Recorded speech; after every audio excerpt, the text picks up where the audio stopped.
ඔයාලා දන්නා අපි මේ 6 ඒකාභ්‍යාසයේ පස්වෙනි ගානේ කරන්න යන්නේ. හරි නේද? 6 ඒකාභ්‍යාසයේ පස්වෙනි ගාන. හරි මාර ලේසි අභ්‍යාසයක්. 6 ඒකාභ්‍යාසයේ පස්වෙනි ගාන. අපිට කියනවා x ධන 3 ඝන යන ප්‍රසාරණය කොට අන්න ප්‍රසාරණය කරා. ප්‍රසාරණය කොට x සමානයි 2යි x සමානයි 4යි අවස්ථා සඳහා පිළිතුර සත්‍යාපනය කරන්න කියලා කියනවා. සත්‍යාපනය කරන්න කියන්නේ මොකක් හරි පෙන්වන්න කියලා කියන්නේ. කොහොමද පෙන්වන්නේ මේක? කොහොමද මේක පෙන්වන්නේ?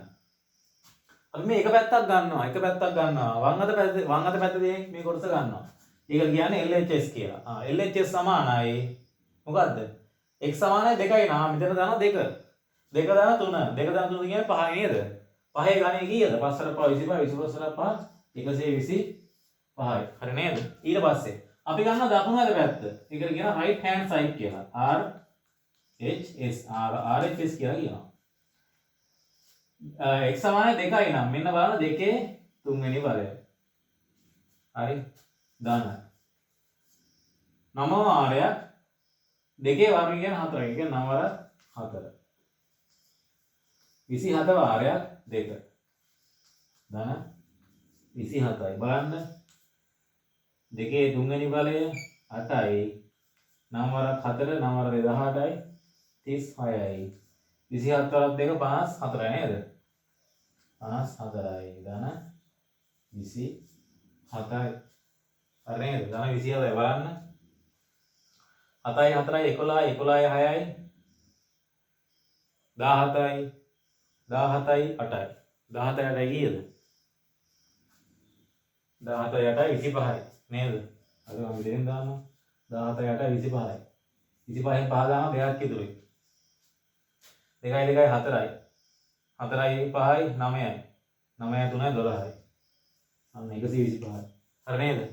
125යි යනවා අන්න බලන්න දැන් මේ දෙපැත්තම සමානයි ඕන්න ලියන්න මෙහෙම LHS සමානයි RHS කියලා හරි දෙකම 125 යනවා නේද?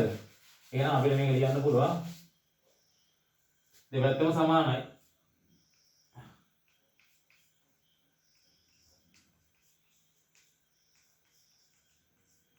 හරි දෙපැත්තම සමානයි නේ. දකුණ දෙපැත්ත වම් දෙපැත්ත දෙකම සමානයි. එහෙනම් මේක මොකක්ද වෙන්නේ? සත්‍යාපනය වෙනවා. හරි නේද? ඊට පස්සේ මේක මකනවා. ඊට පස්සේ කියනවා x සමානයි 3 වෙනකොට. නෑ x සමානයි 4 වෙනකොට මේක සත්‍යාපනය වෙනවාද කියලා පෙන්වන්න කියනවා. x සමානයි 4 වෙද්දී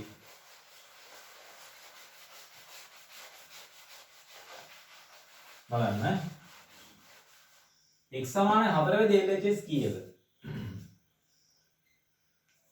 x සමානයි 4 වෙනකොට left hand side LHS x සමානයි 4 වෙද්දී left hand side එක කීයද? x දාන 2 ගණනේ එහෙනම් 4 දාන 3 ගණය 4 දාන කියන්නේ 3 කියන්නේ 7යි 7 ගණය 7 ගණය කීයද? 7 ගණය කීයද? 4ක් 49යි 49 වරක් 300 ගණන් කරනවා නේද බලන්න 49 වරක් 7 7 වරක් 9 63යි 63න් 3 දානවා 6ක් ඉතුරුයි 7 වරක් 2 14යි එහෙනම් 4 කීයද 28යි 28යි 6යි 34යි අන්න 343යි 343යි හරි නේද 343යි දැන් බලන්න ඕනේ දකුණට පැත්තත් එකට හරියනවා කියලා දකුණට පැත්ත කියන්නේ මොකද්ද මෙන්න මේක නේද මෙන්න මේක හරි RHS වල දාලා බලන්න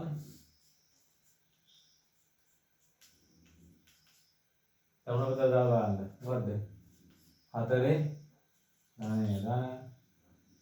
9 ගුණ කිරීම 4 වර්ගය කියන්නේ 16යි දාන 27 ගුණ කිරීම 4යි දාන 24 4 ගණේ කියන්නේ 4ක 16 16 වරක් 4 64යි 9 වරක් 10 90යි 9 වරක් 6 54යි 90යි 54යි 144යි හරිද 9 වරක් 10යි 90යි 9 වරක් 6 54යි හරිනේ 27 වරක් 2 54යි 27 වරක් 4 108යි 24 බලන්න. 7 14 14 1යි 15යි 15යි 4යි 19යි 19යි 4යි 23යි 23න් 3 දාම දෙකක් එදොයි 2යි 2යි 4යි 4යි බිඳුවයි 4යි 4යි 4යි 8යි 8යි 6යි 8යි 6යි 14න් 4 දානවා දෙකක් එදොයි 1යි 1යි 2යි 3යි හරිනේ උත්තරේ. එහෙනම් මේ බලන්න මේකෙත් බලන්න LHS RHS දෙක සමානයි. LHS සමානයි RH left hand side එක right hand side එකයි සමානයි. අන්න එහෙම තමයි සත්‍යාපනය කරන්නේ. තේරුණා නේද? හරි. අන්න සත්‍යාපනය කරා. හරි මොකද්ද කරේ? මෙන්න මේක අපි ප්‍රසාරණය කරන්න කියලා කිව්වා. හරි ප්‍රසාරණය කරා. ඊට පස්සේ අපිට කියන x සමාන දෙක දැම්මාම මේ දෙකම සමාන කියලා සත්‍යාපනය කරන්න කියලා කියනවා. හරි. අපි එක පැත්තක් ගන්නවා මේ පැත්ත ගන්නවා මේ පැත්තට x දෙක දානවා. අන්න දෙක දැම්මම එනවා 5 ගණය. 5 ගණය 125යි. ඊළඟ අපි ගන්නවා මෙන්න මේ පැත්ත. දකුණු පැත්ත. අන්න දකුණු පැත්තට දානවා x දෙක. එතකොට 125 එනවා.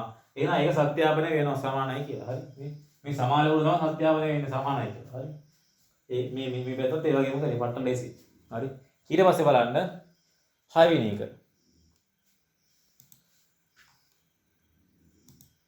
6 වෙනි එක. 6 වෙනි එක. ගණායක පිළිබඳ දැනුම භාවිතයෙන් දියදී සංඛ්‍යාත්මක ප්‍රකාශන වල අගය සොයන්න. හරි. මාව ලේසි මේ වරන්නේ. මේක බලන්න අම්මා. නවත්තගෙන හදාගන්න.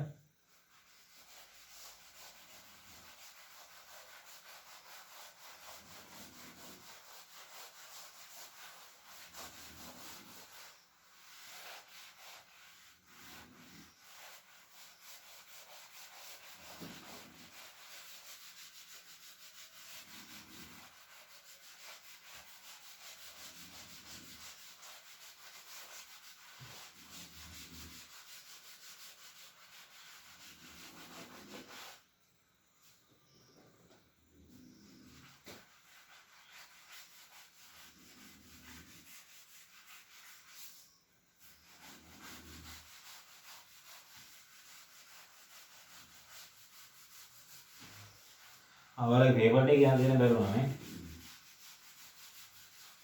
ඒක අන්නතර එකක් දෙන්න නේ. පේපර් ගෙනාවේ නැහැ. හරි වුණා. හරි. 6 වෙනි ගාන.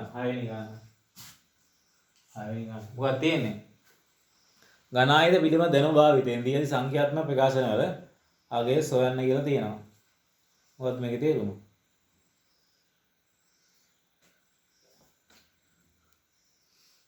හරි. ගණායක වල අගය භාවිතයෙන් දිය සංඛ්‍යාත්මක ප්‍රකාශන අගය සොයන්න කියලා කියනවා. හරි ලේසි. බොරුවට ලියන්න ඕනේ නැහැ. හරි. අවසාන මොකද්ද? අවසාන මේවා දෙක බලන්න. මොකද්ද? අවසාන අපි ගණයන් වෙලා තියෙන දේ බලන්න මේ. හරි එක තියෙන්නේ 64යි. මුලින්ම තියෙන්නේ 64, අවසාන තියෙන්නේ 24. ඊළඟ 24. එහෙනම් පළවෙනි එක මොකක් වෙන්න ඕනද? පළවෙනි එක වෙන්න ඕනේ. පළවෙනි එක වෙන්න ඕනේ 4. දෙවෙනි එක වෙන්න ඕනේ කීයද? 3. මේකේ ගණය වෙන්න ඕනේ. 4 වෙනි 3 ගණය කියන්නේ මොකද්ද? 4 වෙනි 3 ගණය කියන්නේ මොකද්ද? 4 වෙනි 3 එකයි එකේ ගණය. එකේ ගණය කියන්නේ කීයද? එකේ ගණය කියන්නේ අන්න එකමයි. උත්තරේ එකයි. හරි. මේවා නම් බැරි වෙන්න බෑ මම නිකන් මේ හොරතල් කරන්නේ නැහැ. කරන්න පුළුවන් මේවා. දෙවෙනි එක. දෙවෙනි එකත් එහෙමයි. පළවෙනි එක 216යි. 216 කියන්නේ 6 එන්න ඕනේ. හරි. දෙවෙනි එක. 216 තියෙනවා පළවෙනි ගණනේට. අවසානයේ තියෙන ඉතින් 125. ඉතින් 125. එහෙනම් මේක එන්න ඕනේ කීයද? 216 එන්නේ 6 වරක් 6 වරක් 6. ඒ කියන්නේ 6 එන්න ඕනේ. 6 රින 125 එන්න 5 වරක් 5 වරක් 5. එහෙනම් 5. ගණය. මේකත් තියෙන්නේ එකයි. එකේ ගණය කියන්නේ එකමයි උත්තරය එකයි. හරි නේද? අර මැද බලන්න ඕනේ නැහැ. මැද බාර බයිලක් ගහලා තියෙන එක බලන්න දෙයක් නැහැ. 64 ඉන්න 3 ගුණ කිරීම 16 ඒරත් බලන්න ඕනේ නැහැ. හරි නේද? හරි.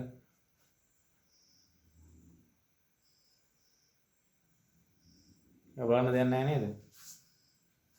64 ඍණ 3 ගුණ කිරීම 16 ගුණ කිරීම 3. දාන 3 ගුණ කිරීම 4 ගුණ කිරීම 9. මේක තමයි. හරි. ඊළඟ 216. 3 ගුණ කිරීම 36 ගුණ කිරීම 5. හරි. හරි. මේක තමයි ඉන්නේ උත්තරේ. හරි නේද? අවසාන දෙක බලන්න. අවසාන දෙක ඇවිල්ලා තියෙන මොකක් හරි එකක් ගණන් වෙලා. ගණනයක් වෙලා නේද? අවසාන ඉලක්කම් දෙක. දැන් මේක නම් තියෙන්නේ මොකද්ද? මේක පළවෙනි තියෙන්නේ 64. 64 ඇවිල්ලා තියෙන්නේ මොකක් හරි 64 ඇවිල්ලා තියෙන්නේ මොකක් හරි මොකක් හරි ගණනක් තමයි 64 කියන්නේ. හරි. මේක හොයන්නේ මෙහෙමයි ඈ. 64 මොකේ ගණන කියලා බලන්න මෙහෙමයි. x වල ගණය සමානයි 64යි. එහෙනම් x වල ගණය සමානයි 64ක් ගණයක් බලන්න ඕනේ. එතකොට අපි එනවා 4 ගණය කියලා. අන්න. එතකොට x සමානයි කීයද? x සමානයි 4යි. එහෙනම් මෙතන ඉන්නේ 4. හරි. පට්ට ලේසි යන්නේ. දෙලොස්සර ගණන් වගේ වෙනවා. පොඩ්ඩක් කල්පනා කරන්න. ඊට පස්සේ 7 වෙනි එක. 7 වෙනි එක මම මේකම කරනවා. එයා කියලා දීලා තියෙන්නේ. හරි 7 වෙනි එක.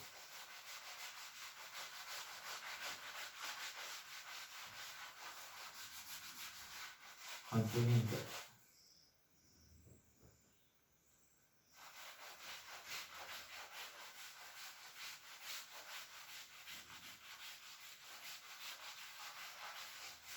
කරලා හුරු වෙන්න එතකොට නිකම් එනවා. හරි. හරි පන්තියේ නැති ඒවා හිතනවාද දැන් මේ කියලා දෙන්නෙත් නැහැ ඔය කරන් යනවා කියලා. හරි. මම පන්තිය ගන්නලා තියෙන්නේ. ඔයාලට මේක බැලුවොත් තේරෙනවා ලාවට වගේ. හරි. පහක් දැක්කන එක එක ආගේ දීපද ප්‍රකාශනයේ ගණිතය විසලියා හොයන්න. ගණිතයක් විදිහට හොයන්නලු. මෙන්න කියනවා මේක A කොටස. මේක A කොටස. 21 ගණය. මම අපිට මේක ලියන්න පුළුවන් මේ විදිහට. 20 ධන 1 20 ධන 1 ගණය. අපි දැන් ඔය 20 ධන 1 ගණය කීයද කියලා. හරි. 20 ධන 1 ගණය. 20 ධන 1 ගණය. අලුත් පදේ ගණය කීයද? 2 වත් 2 4යි 4 වත් 2 8යි. අන්න බලන්න මේ කොහොමදදී මේ 20 ගුණ කිරීම 20 ගුණ කිරීම 20 බිංදු කීයක් තියෙනවද? 3ක් තියෙනවා. 2 වත් 2 4යි 8යි 8යි බිංදු කීයක් එන්න ඕනද? 8යි බිංදු 3ක් එන්න ඕනේ. 8 10යි. නෑ. අලුත් පදේ දෙවන පදේ ගුණිතයේ 3 ගුණය. හරි. අලුත් පදේ වර්ගය කීයද? 20 කිස 400යි. 400 ගුණ කරනවා එකෙන්. අන්න ඒ 400 ඒකේ 3 ගුණය 1200 ගණන් දෙවන පදේ වර්ගයේ පළමු පදේ ගුණිතයේ 3 ගුණය දෙවෙනි පදේ වර්ගයේ කීයද? එක් වර්ගයේ එකමයි. දෙවෙනි පදේ ගුණ කරනවා 20යි. ඒකේ 3 ගුණය 60යි. දෙවන පදේ ගණය 1යි. එකතු කරන්න මේ ටික 8000යි 1200යි 9200යි 9260යි 9261යි 9261යි. මේ ගණන් හදලා ෂුවර් නැත්නම් කැල්ලකින් ගහලා බලන්න. හරි. මම කම්පියුටර් ලැබ් කැල්ලේ විදිහට මම ගහලා බලනවා. හරි. 21 වරක් 21. 21 කැල්ලේ ගහලා බලන්න ෂුවර් නැත්නම් මේ වගේ. හරි. උත්තරේ හරි නේද? ඔයාලම ගහලා බලන්න. හරි. මේ උත්තරයක් කරගෙන ඒක ෂුවර් නැත්නම් කැල්ලේ ගහලා බලන්න මේ වගේ. හරි නේද? මම ඒක වල ගහලා පෙන්නුවේ. හරි ගහලා පෙන්නුවේ. B කොටස. අය මං ගහන්න කැල්ලේ B කොටස. 102 ගණය. 102 ගණනේ 102 මම අපිට මේක ලියා ගන්න පුළුවන් 100 ධන 2 100 ධන 2 ගණය කියලා. මම අර පැත්තෙන් හදන්න. මේක ලියා ගන්න පුළුවන් 100 ධන 2 ගණය කියලා. හරි නේද? 102 කියන එක අපිට 100 ධන 2 කියලා ලියා ගන්න පුළුවන්. ඒක තමයි.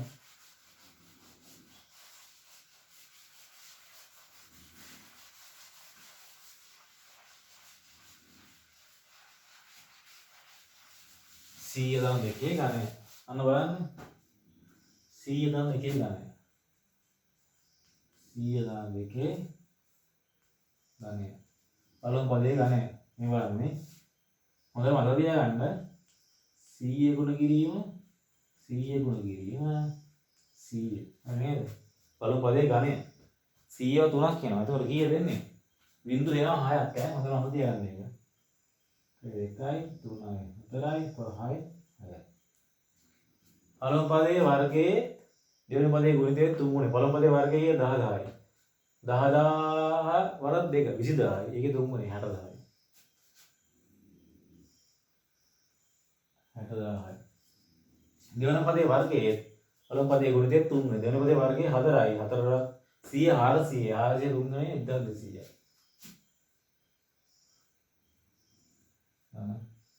දෙවන පදයේ වර්ගය 4යි. පේනව නේද ඔයාලට?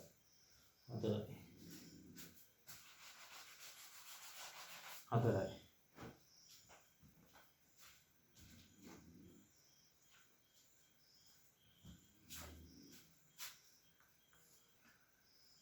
මෙතන බිංදු 6ක් තියෙනවා. ඔක්කොම එකතු කරන්න බලන්න. හරි. 1යි 2යි 3යි 4යි. 1යි 2යි 3යි 4යි 5යි.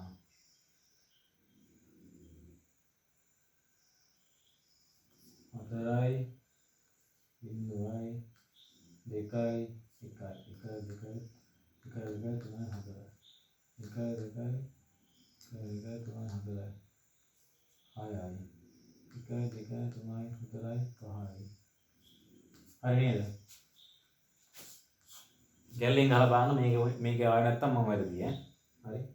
ගැල්ලෙන් ගහලා බලන්න. ඉන්න මම ගහලා බලන්න ඒක.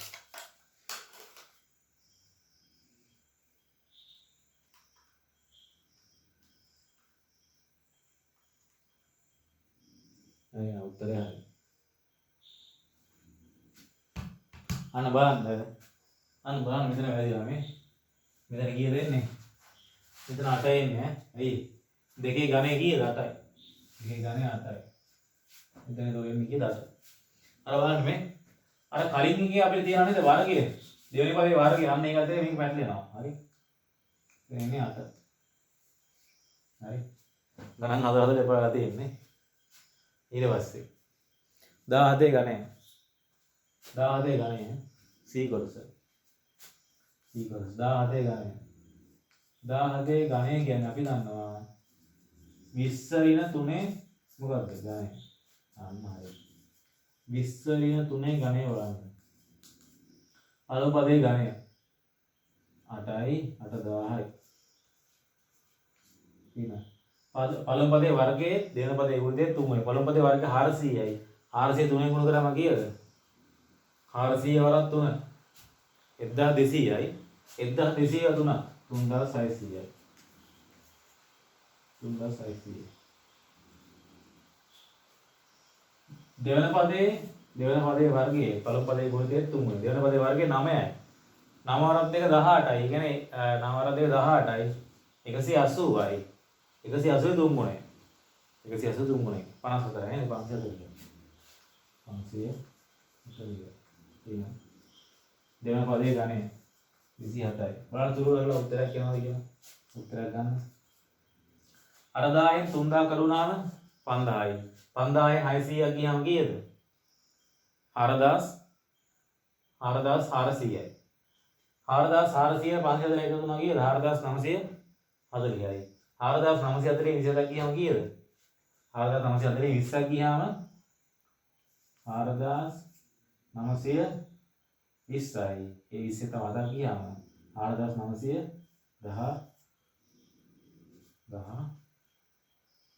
3යි. බලන්න මේක නම් වැරදි වගේ. ඒක ගුණ කරලා බලන්න. 17ක් 17.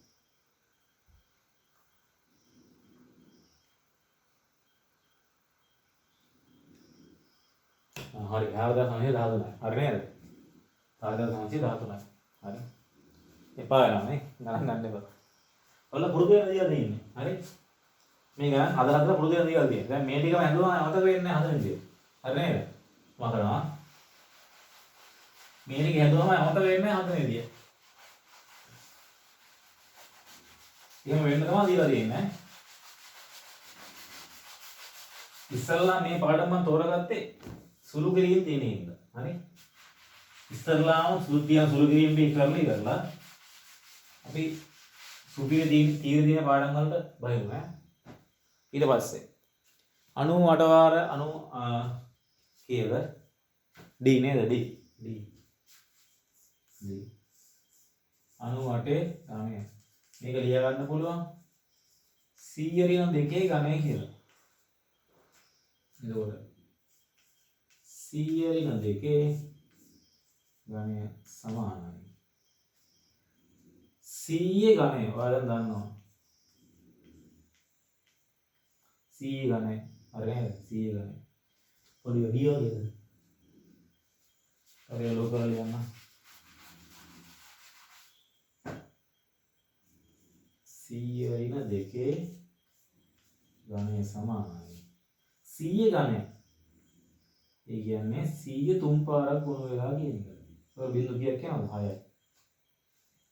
ඉතින් පළමු පදේ වර්ගයේ දෙවෙනි පදේ ගුණිතයේ 3 වරේ. පළමු පදේ වර්ගයේ 10000යි 10000වත් 2 20000යි 20000වත් 2 අන්න 60000යි 20000වත් 3 60000. හරි නේද? දෙවෙනි පදේ වර්ගයේ පළමු පදේ ගුණිතයේ 3 වරේ. දෙවෙනි පදේ වර්ගයේ 4යි. 4 වල 100 400 400 3 ගුණේ කීයද? 1200යි. ධන දෙවන පදේ ධනය ධන නෙමෙයි ඍණයෙන් දෙනවා. ඍණ මොකද්ද? ඍණ 8යි. හරි නේද? ඍණ 8යි. දැන් මේ එකතු කරන්න. අඩු කරන්න තියෙන්නේ අඩු කරන්න. මෙන්න මෙතන තියෙනවා මොකද්ද? මිලියන එකක් තියෙනවා. මිලියන එකකින් 60000 අඩු කරන්න. කීයක් වෙනවද ලක්ෂ? 900,000 940,000 කියනනේ 940,000 කියනවා 940,000ට 1200 එකතු කරන්න. එතකොට 941,000 ඒක 200න් 8ක් අඩු කරන්න 192යි. බලන්න දුරු කරලා මේක දෙන්නේ කියලා උත්තරේ.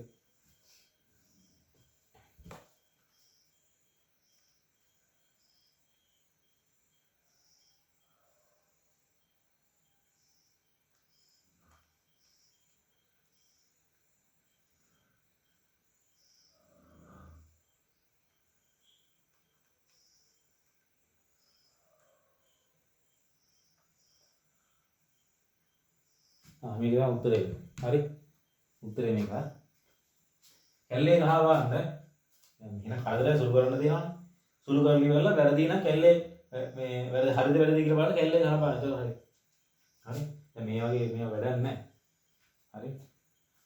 මේව ඔයාලට දෙන්නේ හදිස්සියේ මේවා ගණනක් ආවොත් ඒක. හදිස්සියේ මේවා ගණනක් ආවොත් එහෙම මේක මෙහෙම ගුණ කරන්න බෑ ඔයාලා. 102 102 102 මෙහෙම ගුණ කරන්න ඕනේ නේද? එහෙම ගුණ කරන්නේ නැතුව මෙන්න මේ විදිහට ගන්න තමයි මේක ඔයාලට කියලා දෙන්නේ. හරි? හදිස්සියවත් ඒවා ගණනක් ආවොත් එහෙම හරි එහෙම ඒ විදිහට ගන්න. හරි නේද? ඊට පස්සේ D එකක් හැදුවා. අන්න දෙන පැත්තක දිග 2i ඍණ 5ක් 5 සෙන්ටිමීටර වූ ඝනකයක පරිමාව ඒ ඇසුරෙන් සොයන්න. හරි ඒකත් අර විදිහම. ඔක්කොම ඒ වගේ ගණන් සෙට් එකක් තියෙන්නේ.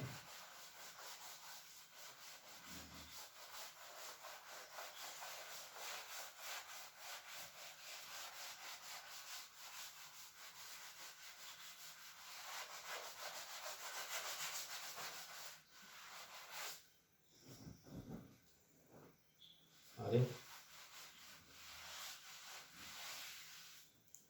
මතිය පැත්තට ගිය ඉතිපදා හරි. මොකද කියන්නේ? ඝනකයක් තියනවලු. මෙන්න ඝනකය.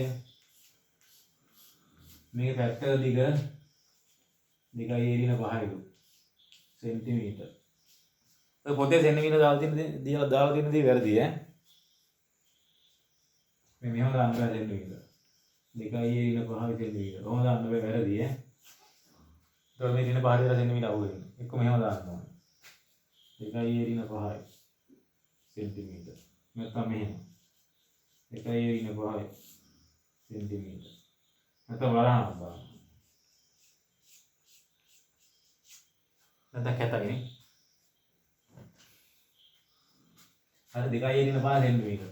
හරි නේද? අර දිග නෑ කැතයි එහෙම දාපුවම. සෙට් වෙන්නේ නෑ. 2 එරින 5 සෙන්ටිමීටර දිග. හරි. ඝනකයේ පැති හැම සමානයි නේ. දිග පළල සමානයි. එහෙනම් පරිමාණ මොකද්ද? පරිමාණ දිග ගුණ කිරීම පළල ගුණ කිරීම උස. දිගයි පළල උස ඔක්කොම සමානයි. 2 එරින 5යි. 2 එරින 5යි. 2 එරින 5යි. දැන් මේක හරියද? මේක හරියද? නෑ මේ සෙන්ටිමීටර දීලා තියෙනවා. එහෙනම් අවසානට එන්න ඕනේ. සෙන්ටිමීටර උත් ඝන වෙලා සෙන්ටිමීටර ඝන. හරි. එහෙනම් මේක අපි ලියන්න කොහොමද? 2 එරින 5යි. එරින 5 ඝනය සෙන්ටිමීටර ඝනය. අපිට දැන් මේක හොයන්න පුළුවන්. නේද? හොයමු. ඊයසලෙන් හොයන්න කියන්නේ 2 එරින 5 ඝනය. පරිමාණයක් හොයන්න. නේද? සෙන්ටිමීටර ගණන් දාගමු. සමානයි. පළමු පදේ ඝනය 8යි ඒ වල ඝනය. පළමු පදේ වර්ගයේ දෙවන පදේ කුඩේ 3 වයි. පළමු පදේ වර්ගයේ 4යි ඒ වර්ගය 4යි 4 5 20යි. 23 60යි. 60යි ඒ වර්ගය. හරි නේද? ගණන්. දෙවන පදේ වර්ගයේ 25යි. 25 වරක් දෙක 50යි. 57 150. 150යි ඊන 125යි. මොනවද? සෙන්ටිමීටර ඝනයක්. හරි. ඕක තමයි ඉන්නේ. පරිමාණ වශයෙන් සොයන්න. ඒ අසුරෙන් සොයන්න. මෙන්න ඒ අසුරේ පරිමාණ. අනි සෙන්ටිමීටර ඝනය. ඊට පස්සේ 9 වෙනි එක. කියව බලන්න.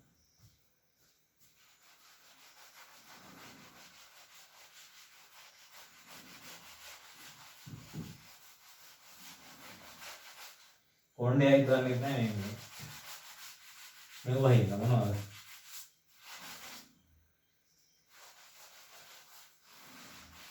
චෝකින්ද. හරි. ඔයාලා අවසාන කරන 9 වෙනි එක.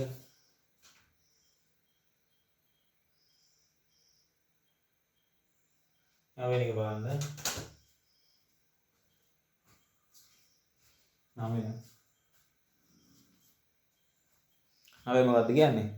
x ඝනය ඍණ 3x වර්ග y ධන 3x y වර්ගය ඍණ y ඝනය යන ඝනය දැලසරිය දැක්වා එනයින් ඊ අගේ සොයන්න කියලා කියනවා. කොහොමද ඒක හොයන්නේ? කොහොමද හොයන්නේ?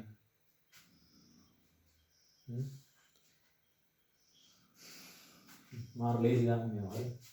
මොකද්ද කියන්නේ? අර ඝනය දැක්ක දේ ලියන්න කියනවා. x ඝනය ඍණ 3යි x ඝනය ඍණ 3යි x වර්ග y ධන 3යි xy වර්ග ධන y වර්ග ඝනය. ඒක නේද කියන්නේ? ඝනායිතයක් ලෙස දක්වා. මේක ලියන්න මේ විදිහට. හරි. x ඝනය කියන අනිවාර්යයෙන් මොකක්ද තියෙන්න ඕනද? x එකක් තියෙන්න ඕනේ. y ඝනය කියන්නේ අනිවාර්යයෙන් මොකක් වේ තියෙන්න ඕනද? හරින දන එනවනේ. මෙතන ඉන්නේ. ඍණ y ඝනය කියන්නේ අනිවාර්යයෙන් මොකක් තියෙන්න ඕනද? ඍණ y එකක් තියෙන්න ඕනේ මේකේ ඝනය. හරිනේ පට්ට සිම්පල්. ඊට පස්සේ අන්න යට තියෙන මොකද්ද මගුලේ අග ගන්න කියලා කියනවා. මැද තියෙන එකේ වැඩක් නැහැ. අවසානයේ තියෙන මොනවද? මුලින්ම තියෙන 25 ඝනය. අවසානයේ තියෙන මොකද්ද? අවසානයේ තියෙන්නේ ඍණ 23 ඝනය. ඍණ 23 ඝනය. හරි මැද වෙන්න මේ ටික තියෙන්නේ. එහෙනම් මොකද්ද මේකේ? මොකද්ද මේකේ තේරුම? 25 ඍණ 23 මොකද්ද? ඝනය. ඒ කියන්නේ 25 23 කියන්නේ දෙකේ ඝනය. දෙකේ ඝනය 8යි. හරි. හරි. එනයින් හොයන්න කියලා තියෙන්නේ. හරි. මේක මේ විදිහට ලියලා ඉවරලා මේක මෙහෙම එනවා නම් අන්න අතන තියෙන ලොකු බණීලාව මෙන්න මෙහෙම එනවා කියලා ගන්න දෙන්නේ. හරි නේද? මෙන්න මේ කියන එක මෙහෙම එනවා නම් පොතේ තියෙන ලොකු බයිඩයක් මෙතන 25 ඝනය ඍණ ඔහොම මොකද බයිඩයක් තියෙනවා. ඒක මේ විදිහට එනවා කියලා ගන්න දෙන්නේ. එතකොට මේක අට ගන්න පුළුවන්. හරි. පට්ටලයිසිය. හරි නේද? මුලින්දම කල්පනා කරන්න දැන් කොහොමද පටන් ගත්තනේ? මුලින්දම කල්පනා කරන්න දෙන හැම ගානම මම කරනවා කියලා කල්පනා කරගන්න. ගානක් තේරෙන්නේ නැත්නම් මගෙන් අහන්න. මෙසේජ් කරලා හරි කවන්නේ. මගේ නම්බරේ තියෙනවානේ. අහලා ඉවරලා හැම ගානක්ම හදාගන්න. ගාන වල එකක් ගන්න. හරි නේද? මේ වල 11 වෙනි අවුරුදු ඉස්කෝලේ. ගණන් අවුරුදු 11 ඉගෙන ගත්තා නේ. 10 ඉගෙන ගත්තා. මේ ගණන් ඉගෙන ගන්න අවසාන අවුරුද්ද. මේ අවුරුද්දත් හරියට ඉගෙන ගන්න. හරි නේද? ඔයාලට මම කියන්නම් හිටියා. ඔයාලට මම කියන්නම් හිටියේ මේක අනිවාර්යෙන් බලන්න මෙතෙන් නිකන් බැලුවා නම් මෙතෙන් නිකන් බැලුවා නම් මේක අනිවාර්යෙන් බලන්න කියන්නේ. මේක අවසානට කියන්න තියාගත්තේ අර මුලින්ම බලලා ඉවරලා යන්නේ උන්ට කියලා වැඩකුත් නෑ මේක. අර අවසානටම කිව්වේ මේක අවසානට නිකන් බැලුවා නම් මේ මොනුස්සයා මේක දාගන්න.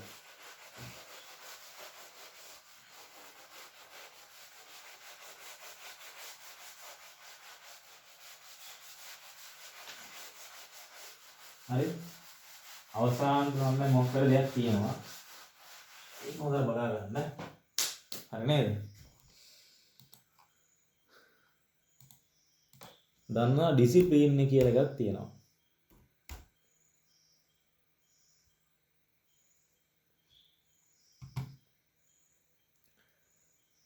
ඩිසිප්ලින් හරි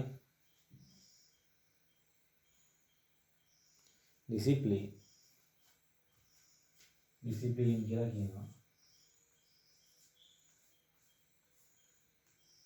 හරිද මේක? කොහොම මේ ස්පෙලිංස් හරිද?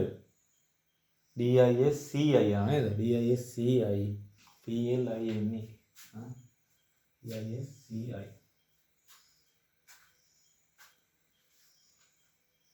කොහොමද? DISCI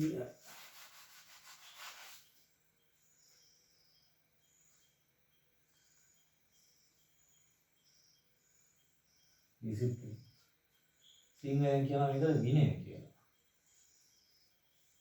විනය. මොකක්ද මේ ඩිසිප්ලින් කියලා කියන්නේ? ඉස්කෝලේ ඩිසිප්ලින් බලන්නේ විනය බලනවා නේද? මොකක්ද විනය කියලා කියන්නේ?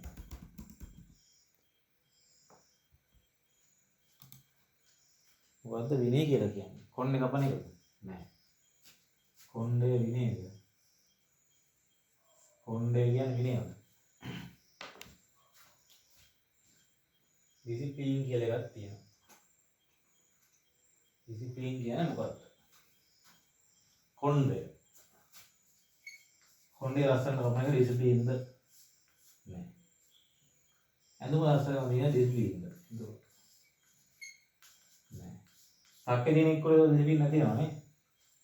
පිළිකාව කරේ තට්ටයාවත් මොකද ඩිසිප්ලින් නැහැ. හරි. ඇඳුම් අදින්න නැහැ දුප්පත්. පිළිගන්න.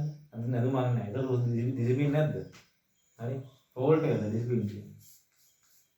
අයියා රයිත බඳන් යනවා තඩි ෆෝල්ට් එකක් එක්ක. ඒක ඩිසිප්ලින් නැද්ද? නෑ ඩිසිප්ලින් කියන්නේ ඒක නෙමෙයි. ඩිසිප්ලින් කියන්නේ දැන් කරන්න ඕන දේ දැන් කරන එකට. හරි. අද කරන්න ඕන දේ අද කරන්න ඕනේ. හරි නේද? ඒක තමයි ඩිසිප්ලින් එක කියන්නේ. හෙට කරන්න ඕන දේ හෙට කරන්න ඕනේ. අනිත් එක තමයි කළ යුතු දේ කරන්න ඕනේ. නොකළ යුතු දේ නොකරන්න ඕනේ. ඒක තමයි මොකද්ද? ඩිසිප්ලින් කියලා කියන්නේ. කොච්චර වොන්ඩි ගියපොත් කොච්චර දුම් හරි දැන්ද වෙලන ඉවහලේ පේල් වෙනවා. අර දෙක නැත්තම්. මොකද්ද? කරන්න ඕන දේ කරන්න ඕනේ. හරි? අද කරන්න ඕන දේ අද කරන්න ඕනේ. හෙට කරන්න ඕන දේ හෙට කරන්න ඕනේ. කළ යුතු දේ කරන්න ඕනේ නොකළ යුතු දේ කරන්න ඕනේ නැහැ. හරි? ඕක හිතෙන්න ඕනේ 10 11 යද්දී ඕක හිතෙන්න ඕනේ. හිතුන් නැත්නම් ඉවරයි ජීවිතය. හරි? කරන්න ඕන දේ කරන්න ඕනේ. හරි ඩිසිප්ලින් කියන අම්මා තාත්තට වඳින එකවත්, කුරුණු වඳින එකවත්, කොණ්ඩේ කපන එකවත් ඒක නෙමෙයි ඩිසිප්ලින් කියන්නේ. Tamanට හිතනවා මේක කරන්න ඕනේ කියලා. දැන් ඔයාලට හිතනවා මේක කරන්න ඕනේ කියලා. ඔයාලා කරන්න දුන්නාට. තමන් හිතලා තීරණ ගන්න. තමන්ට හිතෙනවා මේ කරන්න ඕනේ මම කියලා හිතෙනවා. ඒකට කම්මැලි හින්දා කරන්නේ. කවුරුවක් කියනවට කරලා හරියන්නේ නැහැ. කළ යුතු දේ කරන්න ඕනේ. අද කරන්න ඕන දේ අදම කරන්න ඕනේ. මගෙත් එහෙම ඩිසිප්ලින් එකක් නැහැ ලොකුවට. ඒ කියන්නේ යම් කිසි එකක් තියෙනවා ඒකට මහා ලොකුවට නෑ. අද කරන්න ඕනේ අදම කරන්න ඕනේ. හෙට කරන්න ඕන දේ හෙට කරන්න ඕනේ. කළ යුතු දේ කරන්න ඕනේ. නොකළ යුතු දේ කරන්න හොඳ නැහැ. හරි නේද? ඒකම ඩිසිප්ලින් කියලා කියන්නේ. බුදුහාමුදුරුවෝ කියලා තියෙනවා විනයෝ නාම ශාසනස්ස ආයු කියලා. හරි? විනය තියෙනකන් තමයි ශාසනය රැකෙන්නේ කියලා කියනවා. හරි නේද? ඒ වගේම මිනිස්සෙක් රැකෙන්නේ විනය තියෙන එක. කොච්චර කොණ්ඩේ කැපුවත් වැඩක් නැහැ. කරන්න ඕන දේ කරන්නේ නැත්තම් කොහොමද ජීවත් වෙන්න බෑ. කොච්චර කොණ්ඩේ කැපුවත් වැඩක් නැහැ. නොකරන්න ඕන දේ නොකරන්නේ නැත්තම්. හරි? ඒ හින්දා ඔයාලා කරන්න ඕන දේ ඔයාලා කරන්න ඔයාලා දන්නවා ඔයාලා මොකද්ද කරන්න ඕනේ කියලා ඒක කරන්න. හරි නේද? නැත්තම් කෙරේව නවත්තන්න බෑ. විනය තියෙන්න ඕනේ. හරි නේද? හරි. අර සිරිමත් මගේ සකි යහපත් ළමයි ඒ රෙද්දවල වැඩක් නැහැ. කරන්න ඕන දේ කරන්න ඕනේ. හරි නේද? නැත්තම් පේලුනේ විභාගය.